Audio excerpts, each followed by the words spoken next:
City India news Telugu. కాబట్టి మంచిగా జరిగేటువంటి కార్యక్రమాన్ని, రాజకీయాలకు అతీతంగా జరిగే కార్యక్రమాన్ని, ఒక ధార్మిక కార్యక్రమాన్ని వివాదాస్పదం చేసి ప్రజల లోపల అయోమయం సృష్టించే ప్రయత్నం చేస్తే దాన్ని ప్రజలు హర్షించారు. ఎక్కడ భారతీయ జనతా పార్టీ తిరిగాల మీరు ఇప్పుడు ఏమన్నారు, మీరు కటౌట్ పెట్టుకుని వద్దన్నారా? ఇప్పుడు అక్షంత కార్యక్రమంలో బీఆర్ఎస్ తిరుగుతున్నారు, కాంగ్రెస్ తిరుగుతున్నారు, కమ్యూనిస్టులు కూడా తిరుగుతున్నారు. ఏమైనా ఆపిరా ఎవరైనా? ఇవాళ కాంగ్రెస్ అధినాయకత్వాన్ని ఆ ట్రస్ట్ వాళ్ళు పిలిచిరు కదా ప్రాంత పరిషత్ కార్యక్రమానికి. ఎందుకు పోలే? కూడా పిలవలేదంటారు. పిలిచి ఎందుకు పోతలేరు? ప్రధానమంత్రి గారు ఒక గౌరవ ప్రధానమంత్రి హోదాలో కార్యక్రమంలో పాల్గొంటున్నారు, పోతున్నారు. తప్పేంది అలా? మీరు కూల్చేటోళ్ళు, మేము నిర్మించేటోళ్ళం. అది గుర్తుంచుకోండి. మీరు కూల్చేటోళ్ళు, మేము నిర్మించేటోళ్ళం. కాబట్టి కేసీఆర్ చెప్తున్నా మళ్ళా అసలు మీ అయ్యగా భద్రాద్రి రామాలయానికి తలంరావుడు తీసుకోపోలేని స్థితిలో ఉన్నాడు. అసలు దానికి సమాధానం చెప్పు. వేములవాడ దేవస్థానానికి పైసలు ఇస్తాడు, 100-500 కోట్లు ఇస్తాడు, ఏడవేండు. కొండగట్టును అభివృద్ధి చేస్తాను పైసలు ఇస్తాడు, ఏడవేండు. ధర్మవరికి పైసలు ఇస్తాడు, ఏడవేండు. మీరు ఇచ్చేది కాక వేములవాడ దేవస్థానానికి సంబంధించి 5 కోట్ల రూపాయలను ఇవాళ వేరే ప్రాంతం తరలించే ప్రయత్నం చేస్తాం. మేము అడ్డుకుంటూ ఆగింది. అది మీకు హిందూ ధర్మం గురించి కానీ, హిందూ దేవాలయాల గురించి కానీ మాట్లాడే అర్హత కాంగ్రెస్ పార్టీలకు, బీఆర్ఎస్ పార్టీలకు లేదు. మీ స్వార్థ రాజకీయాల కోసం మీరు యాగాలు చేసేవాళ్ళు, పూజలు చేసేవాళ్ళు. దీన్ని తెలంగాణ సమాజం గుర్తించింది, అందరు గుర్తించారు.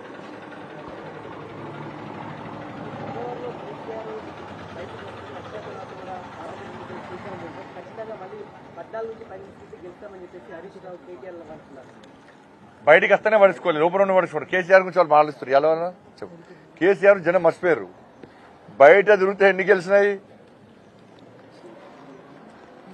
కేసీఆర్ బయట ఉన్న లోపల కేసీఆర్ గురించి పట్టించుకునే వ్యక్తులు లేరు. ఇవాళ బీఆర్ఎస్ పార్టీ తెలంగాణ గురించి మాట్లాడే అర్హత కోల్పోయింది. వాళ్ళ పార్టీ నుంచే తెలంగాణ అనే పదాన్ని తొలగించినటువంటి పార్టీ బీఆర్ఎస్ పార్టీ.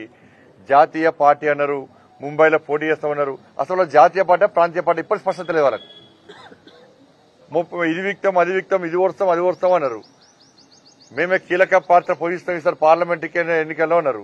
ఏ రాష్ట్రంలో ఎన్ని సీట్లు పోటీ చేస్తారో స్పష్టం చేయండి. ఇక్కడనే క్యాండిడేట్ గతి లేరు. మీ బీఆర్ఎస్ పార్టీలే ఇవాళ మీ పార్టీ సింబల్ మీద పోటీ చేయడానికి సిద్ధంగా లేరు పార్లమెంట్ ఎన్నికల్లో. ఎందుకంటే ఏడవైనా గల్లీలో ఎవరున్నా కూడా ఢిల్లీలో మోడీ గారు ఉండాలని చెప్పి ప్రజలు కోరుకుంటున్నారు. గల్లీలో ఎవరున్నా కూడా ప్రస్తుత పరిస్థితిలో ఢిల్లీలో మోడీ గారు ఉండాలని చెప్పి ప్రజలు కోరుకుంటున్నారు. అన్ని పార్టీల నాయకులు కోరుకుంటున్నారు. మళ్లీ అప్పీల్ చేస్తున్న కాంగ్రెస్, బీఆర్ఎస్ పార్టీ నాయకులకు మళ్లీ అప్పీల్ చేస్తున్నారు. ఢిల్లీలో తిరిగి ఏర్పడేది నరేంద్ర మోడీ గారి ప్రభుత్వం. ఇక్కడ ఎక్కువ సంఖ్యలో భారతీయ జనతా పార్టీకి సంబంధించిన పార్లమెంట్ సభ్యులు గెలిస్తే ఎక్కువ నిధులు వస్తాయి. మనం తెలంగాణ రాష్ట్రాన్ని అభివృద్ధి చేసుకోవాలి. బీజేపీ కార్యకర్తలైనా, బీఆర్ఎస్ పార్టీ కార్యకర్తలైనా, కాంగ్రెస్ పార్టీ కార్యకర్తలైనా అసెంబ్లీ ఎన్నికలు అయిపోయినాయి, ప్రజలు తీర్పిచ్చారు. దాన్ని శిరసావహిస్తాం వెళ్ళం కూడా, ప్రజాస్వామ్య వల్ల మేము. కాబట్టి ఇప్పుడు పార్లమెంట్ ఎన్నికల్లో బీజేపీ పార్లమెంట్ సభ్యులు గెలిస్తే ఎక్కువ నిధులు వస్తాయి. ఇదే అక్కడ తిరిగి ఏర్పడేది మోడీ గారి ప్రభుత్వం క్లారిటీ ఉంది అలా. కాబట్టి పగలు పట్టింపులు ఇవన్నీ పోకుండా అన్ని పార్టీల కార్యకర్తలు ప్రజలకు ఆలోచిస్తున్నటువంటి ఆలోచనకు అనుగుణంగా మీరు జెండాలు పక్కకు పెట్టండి. భారతీయ జనతా పార్టీ గెలిస్తే ఇవాళ మనకు నిధులు వస్తాయి, మన తెలంగాణ రాష్ట్రం అభివృద్ధి చేస్తుంది. ఇట్లా ఆలోచించాలని చెప్పి కోరుతా ఉన్నాను నేను.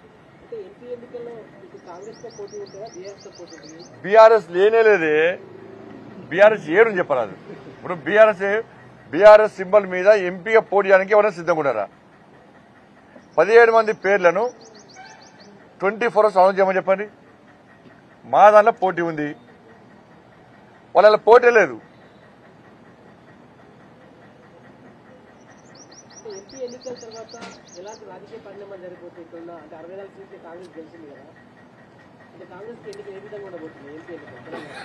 ఎంపీ ఎన్నికల్లో పూర్తి స్థాయిలో భారతీయ జనతా పార్టీ గెలవబోతుంది.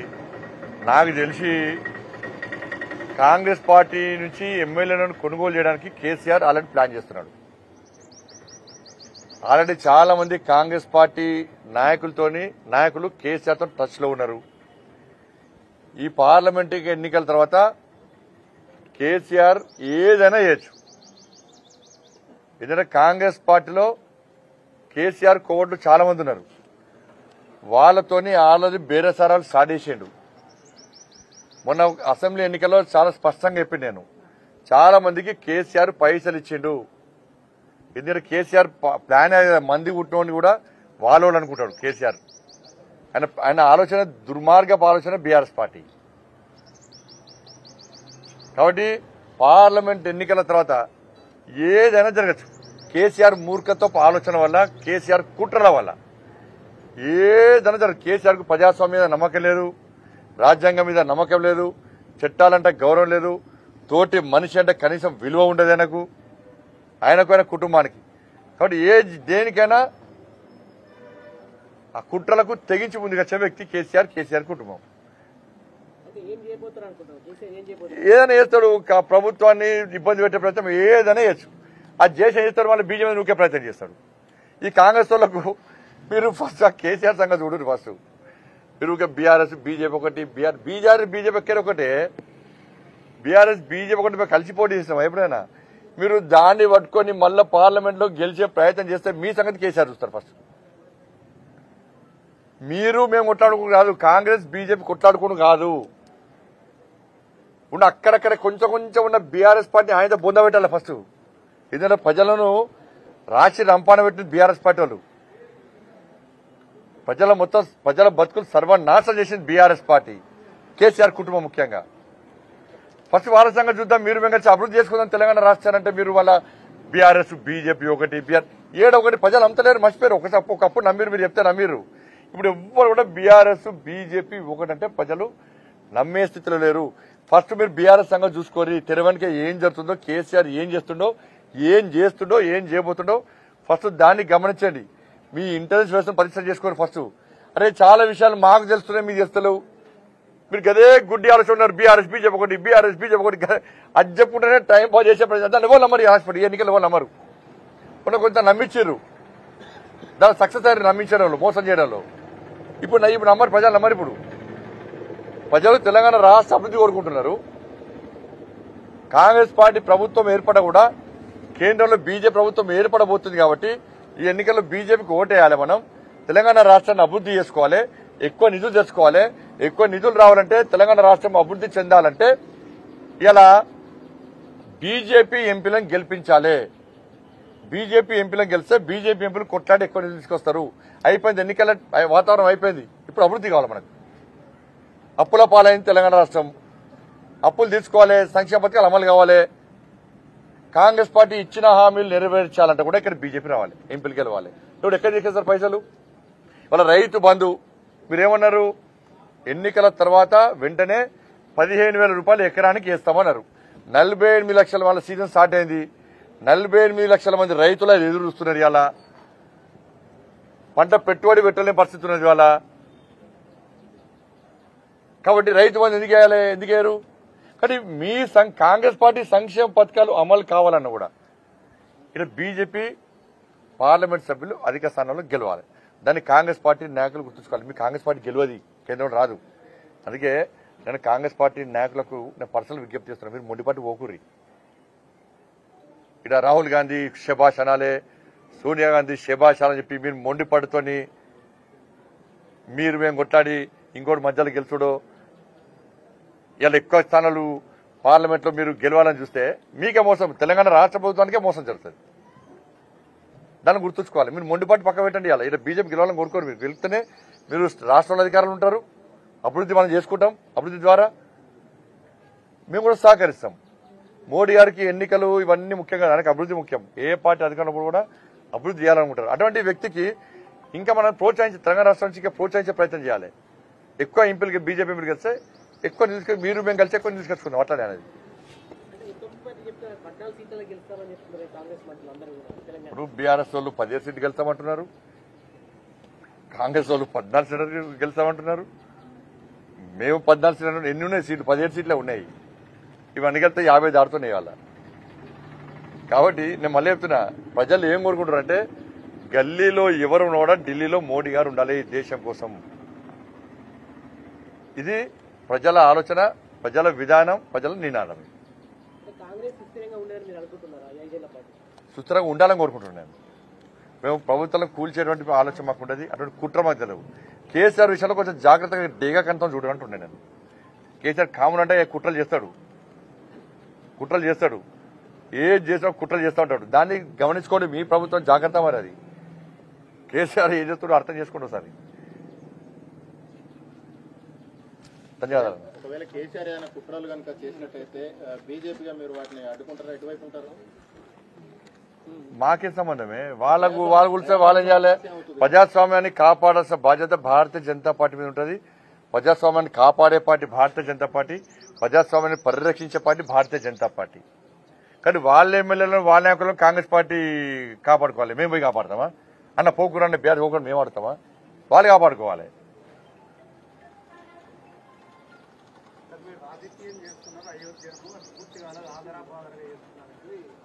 అన్న మంచి ముహూర్తం చూస్తాము, గృహప్రవేశం చేస్తాం.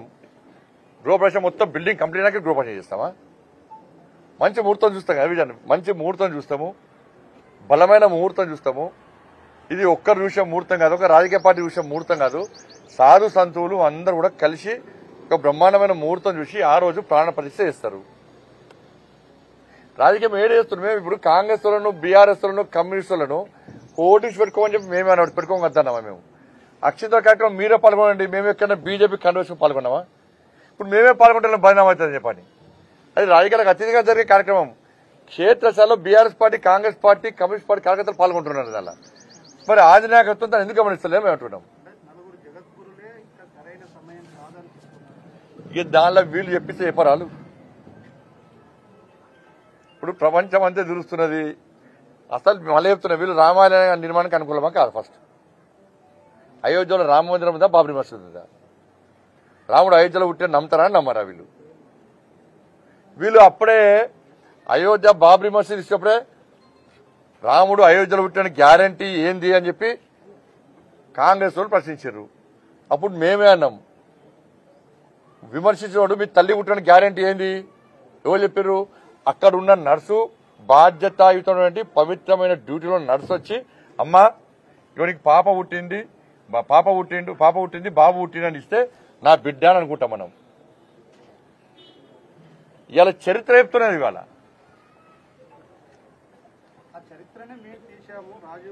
మరి తీస్తే ఎందుకు వస్తలేదు మీరు? మరి బాబ్రీ మసీద్ కూల్చిపోతే తప్పు అని ఎందుకన్నారు మీరు? రామాలయ నిర్మాణ కార్యక్రమాన్ని ఎందుకు వ్యతిరేకించారు మీరు? ఎందుకు విమర్శలు చేశారు? ఇవాళ అయోధ్య మీరే చరిత్ర రాశారు కదా, మరి రామాలయ నిర్మాణ ప్రాణ ప్రతిష్ఠ కార్యక్రమానికి ఎందుకు హాజరైతలేరు? ఇది భారతీయ జనతా పార్టీ కార్యక్రమం కాదు. భారతీయ జనతా పార్టీ కార్యక్రమం మీరు వెళ్ళకపోదు కదా. అన్ని పార్టీలు, అన్ని మతాలు అందరూ వస్తున్నారు దానికి. గౌరవ సుప్రీంకోర్టు అయోధ్య రామాలయ విషయంలో తీర్పు ఇచ్చిన రోజు ఈ మూర్ఖత్వం కాంగ్రెస్ పార్టీ ఈ దేశంలో విధ్వంసం జరగాలని కోరుకున్నది. ఈ దేశంలో విధ్వంసం జరగాలని కోరుకున్న పార్టీ కాంగ్రెస్ పార్టీ. కానీ ప్రజలు ప్రశాంతమైన వాతావరణంలో ఉన్నారు ఆ రోజు. దాన్ని భరించలేకపోయింది కాంగ్రెస్ పార్టీ, సహించలేకపోయింది కాంగ్రెస్ పార్టీ. ధన్యవాదాలు.